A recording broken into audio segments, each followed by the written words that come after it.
طالبانو د ډیورن او پاکستان په هکله نوې پریکړه وکړه. سلام ستړي مشي، وخت مو په خیر.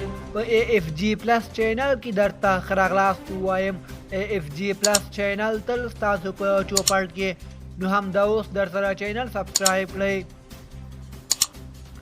طالبانو له پاکستان سره د ډیورن فرضي کرښې پر سر لانجې وکړې.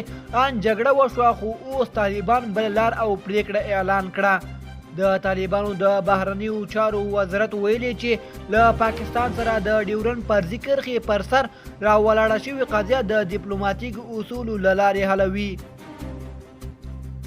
پاکستان هم اعلان کړی و چې پر ډیورن لاین به د اغزن تار لګولو ته دوام ورکوي او افغانستان سره به راولاړه شوې لانجې د خبرو او مصالحې له لارې حل کوي. د طالبانو د بهرنیو چارو وزارت په خپل بیان کې ویلي چې حکومت یې پر ډیورن لا ولاړ شوي جنجال په ډیپلوماټیکو توګو حل کوي او له پاکستان سره تماس کې دي. وزارت یې ویلي چې په دې وروستیو کې د ډیورن کرښې په اوږدو کې په یو شمېر ځایونو کې ستونزې رامنځته شوي. موږ طالبان تفاهم او ښه ګاونډیتوب له لارې د ستونزو پر حل باور لرو.